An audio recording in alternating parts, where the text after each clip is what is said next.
जो बहुत ही निर्दयता से किलिंग्स हुई हैं हमारे बंगाली जनता की और बंगाल में रहने वाले लोगों की, इसकी मैं तीव्र निंदा करता हूं, कंडेम करता हूं। The brutal killings which have taken place after the results, I condemn it, and certainly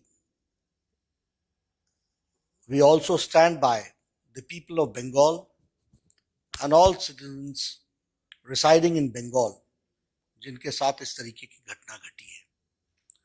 मुझे इन घटनाओं को देखकर पार्टीशन के दिन याद आ रहे हैं। This makes me remember the partition days. और मुझे वह भी याद है 16th of August 1946 when it was a direct action day, जब डिक्लेयर किया था उस समय। और मैं ये कहता हूं कि 16 अगस्त 1946 जब मैं याद करता हूं, डायरेक्ट एक्शन डे की बात करता हूं, तो मैं उसी के साथ साथ आज जो 2 तारीख की दोपहर के बाद घटनाएं घटी हैं, that also is like a खेला होबे डे। वह भी खेला होगा।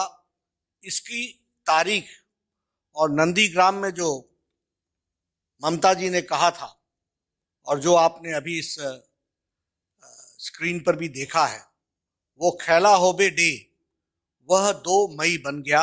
ये हमको ध्यान में रखना चाहिए।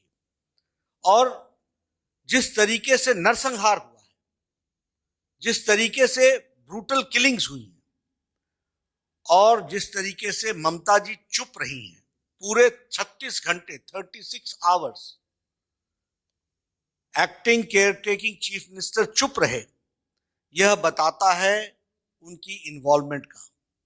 ममता ji silence speaks about her involvement and she starts her 3rd term with her blood on her hands. वह अपनी 3री टर्म की शुरुआत उनके हाथ में लगे हुए सने हुए खून के साथ प्रारंभ होती है। ये मेरा चार्ज है। अगर हम इंसिडेंट्स को देखें, I have been to the places, अगर हम इंसिडेंट्स को देखें तो हमारे ध्यान में आता है कि the TMC workers have targeted the BJP grass root level workers. Ground में काम करने वाले वर्कर्स को अटैक किया गया। और दूसरा जो फीचर हमको ध्यान में आता है कि उनके परिवारों को अटैक किया गया, उनके परिवारों को अटैक किया गया। Their families have been attacked, and especially the target has been women. महिलाएं टारगेट बनी हैं और टारगेट में महिलाओं का मोलेस्टेशन एंड रेप केसेस ये सामने उभर करके आया है। इसीलिए जब चुनाव के प्रचार में हम बोलते थे कि महिलाएं सबसे ज्यादा अनसेफ हैं वेस्ट बंगाल में, तो मैं सच था। हम जनादेश का सम्मान करते हैं, लेकिन जनादेश से सच्चाई छुप नहीं सकती। Women have been molested and rape cases have taken place। और उसके साथ साथ लूट की घटना भी हम लोगों को देखने को मिली है। पहले अटैक टारगेट, फिर फैमिली पर अटैक, फिर विमेन पर अटैक, और विमेन पर अटैक के पश्चात फिर लूट, यह हमको देखने को मिलता है। When I talk about 1946, it was British Raj, और उस समय भी ब्लड बहा था, and the soil of Calcutta and West Bengal वो ब्लड से सना था। और आज भी जब मैं देखता हूं तो red blood of people of Bengal वह हमको 2 तारीख के बाद देखने को मिलता है। और इसलिए मैं ये कहना चाहता हूं कि जहां मैं इसकी भर्त्सना करता हूं, वहीं प्रजातांत्रिक तरीके से इन सब जो कुत्सित विचार हैं, जिसको मैं कहूंगा कि इनटॉलरेंस के विचार हैं, असहिष्णुता के विचार हैं, इनको हम नस्तो नाबूद करेंगे। यह मैं हमको बताना चाहता हूं। एक नई बात भी आई है जिसको हमको ध्यान में रखना चाहिए। एरियाज लाइक संदेश खली, Gosaba, east Canning, villages have been ransacked, villages all together. और इसके साथ साथ यहां they had to abandon the villages. ये स्थिति आई है।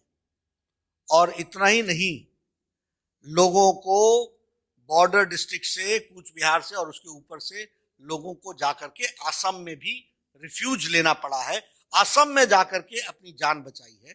यह परिस्थिति आकर के खड़ी हुई है। और जब मैं ईस्ट स्कैनिंग की बात करता हूं और इस इलाके की बात करता हूं, लास्ट ईयर ये वही एरिया है जहां इनको अम्फान की त्रासदी सहनी पड़ी थी, और इस साल इनको ममता फान की त्रासदी झेलनी पड़ रही है। They have abandoned their villages. मेरे सारे चार्ज को आप नोट कीजिए और जरूर जाकर के, मैं चाहूंगा कि पत्रकारिता जगत में वहां जाकर के इसको कंफर्म कीजिए। Last year Amphan, this year Mamata फान। और उनके साथ फिर से ये डबल ट्रेजेडी हुई है, which we have to understand. Friends, अगर मैं इस ट्रेजेडी के बारे में कहूंगा, ठीक है, जनादेश में ममता जी जीत गई, लेकिन मानवता हार रही है। 2 तारीख के बाद जो घटनाएं घटी हैं वो स्पष्ट बताती है कि बंगाल के बारे में जो हम सब लोग चाहते थे इस बंगाल को बनाने का, वह ममता जी के चुनाव के नतीजे के साथ साथ बिफरता और बिखरता हुआ दिखता है। यह मैं बड़े स्पष्ट शब्दों में कहना चाहता हूं। अगर मैं बात करूं हमारे लोगों की, तो मैं जब ये लिख रहा था और आपके लिए नोट करके आया था, तो उस समय मरने वालों की संख्या 9 थी। आज जब मैं अभी पहुंचा हूं 2 घंटे बाद, तो जान जाने वालों की संख्या 14 पहुंच गई है। मुझे मालूम नहीं ये टैली कहाँ रुकेगी और ये किस तरीके से, जिस तरीके से चल रहा है, वो कैसे और कहाँ पहुंचेगा, वो हम सब लोगों के लिए एक बहुत ही चिंतनीय विषय है। लेकिन यहां मैं ये भी कहना चाहता हूं, BJP stand strongly with every BJP कार्यकर्ता। भारतीय जनता पार्टी हर एक कार्यकर्ता के साथ खड़ी है, और हम ये लड़ाई बंगाल की जनता के लिए, सारे बंगाल की जनता के लिए कंक्लूसिव एंड तक लड़ाई लड़ेंगे, निर्णायक मोड़ तक लड़ाई लड़ेंगे। We will fight till the conclusive end. निर्णायक मोड़ तक हम इस लड़ाई को लड़ने वाले हैं। और यहां जो इश्यूज हैं, जो विषय हैं, उसको भी हम एड्रेस करेंगे, उनका हम निष्पादन करेंगे। और उसके साथ साथ हम यह भी बताना चाहते हैं कि हर व्यक्ति जो बंगाल में रह रहा है, वह डिग्निटी के साथ रहे, वह इज्जत के साथ रहे, वो निर्भय होकर के रहे, और वो निर्भय होकर के जीवन यापन करे। यह भारतीय जनता पार्टी का लक्ष्य है, उसको हम पूरा करेंगे। आज सवेरे हमारे शपथ ग्रहण समारोह हुआ, उसमें हमारे विधायक, सांसद और पार्टी के कार्यकर्ता शामिल हुए। हमने एक्सेप्ट किया है कि हम विपक्ष में, बहुत बड़ी जिम्मेवारी दी गई है। 77 MLAs have been elected, 37+% of votes have been given to us। हम इस जिम्मेवारी को बखूबी निभाएंगे, और इसके निभाने में मैं बड़े स्पष्ट शब्दों में कहना चाहता हूं, हर बंगाली को डिग्निटी के साथ जीने का अधिकार मिले, उसकी बंगाली अस्मिता बरकरार रहे, और उसके साथ साथ वह एक अच्छे से जीवन जी सके, निर्भीक होकर के जीवन जी सके। यह हम जरूर कहना चाहेंगे। इसके साथ साथ मेरा ये चार्ज है, जब मैं ममता जी साइलेंस बोलता हूं और मैं बोलता हूं कि ब्लड्स ऑन हर हैंड, मैं इस सारे विषय को स्टेट स्पॉन्सर्ड अटैक बोलता हूं। This is state sponsored programme, और इसीलिए डेमोक्रेटिकली लड़ते हुए हमारे कार्यकर्ता इसको निर्णायक मोड़ तक लेकर के जाएंगे, यह मैं कहना चाहता हूं। एक मुझे बहुत ही कौतूहल हो रहा है, क्यूरियोसिटी हो रही है, और मैं पॉलिटिकल साइंस का कीन ऑब्जर्वर हूं।